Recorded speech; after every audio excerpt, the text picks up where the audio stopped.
So you were talking about the evolution of the term white supremacy, racism, all of those ideas, but the fact is white supremacy is not new. The conservative values that you and many here wish to uphold, y'all kind of ignore the fact that this country was founded on the genocide of Native Indigenous peoples who were called primitive savages and murdered, massacred.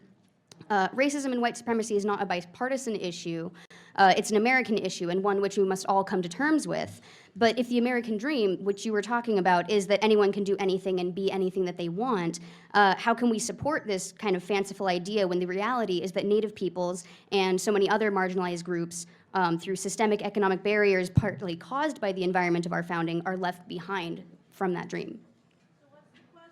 The question is, I'll rephrase it. The question is, isn't it true that America was contaminated by white supremacy from the very beginning, and that the genocidal acts of white supremacy, like the displacement, relocation, and massacre of the Native Indians, is an American crime and not a partisan crime? Let me answer it this way. First of all,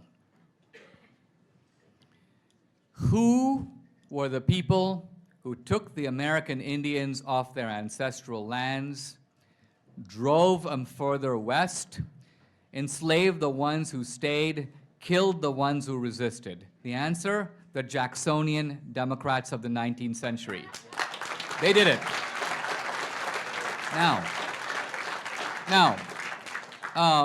What is the proof of this? This is very interesting. The proof of this, weirdly enough, is Hitler himself.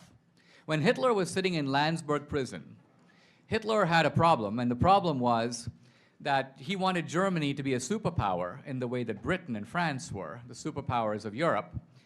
And Hitler was thinking, we have to do this through colonialism, because that's how the British and the French became powerful. The British run India, they run half of Africa, the French have colonies all over the world. Hitler thought, Germany needs to do that. But he realized, but there's nothing left to take. All the real estate on the planet has been sort of occupied. So how can Germany become a great power? And then Hitler realized. Andrew Jackson figured out how to do that in the United States. His formula was really simple.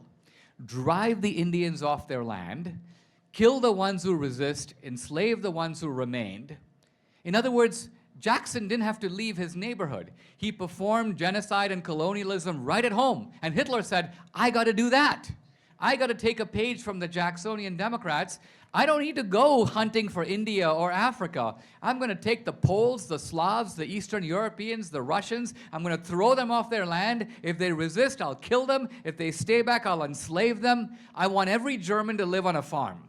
This is Adolf Hitler, taking a page from the book of the Jacksonian Democrats of the 19th century. Now, this has been exposed very recently by the historian Timothy Snyder and others. But here's again, Hitler knows something that your textbooks have evidently not taught you, which is that this was a project of the Democratic Party to create white supremacy, because Andrew Jackson stole that land, he gave it to settlers in exchange for their votes. He sold it at bargain basement prices. And so white supremacy becomes the foundational ideology of the Democratic Party, not just with regard to blacks, but also with regard to American Indians. So no, this is not a bipartisan issue. This is not an American tragedy. Remember, we fought a big civil war over issues like this. One bunch of Americans did really bad things, and another bunch of Americans, otherwise called Republicans, stopped them. So Dinesh did not hold back, absolutely destroyed the student who had the questions. And what he said was absolutely true. The Republicans are the ones who came to stop it, while the Democrats were the ones who are really the white supremacists, but they don't want to talk about that. And I'll keep harping on this. The left do not want to know the truth. They don't care about the truth. And when the truth is in their face, they don't want to hear about it. That's the fact of the matter. But anyway, that was another video, another reaction. As I usually say, if you guys enjoyed the video, like the video as much as possible, comment down below, subscribe to the YouTube channel, follow me on Instagram, Twitter at YinkaThatGuy, and I am out.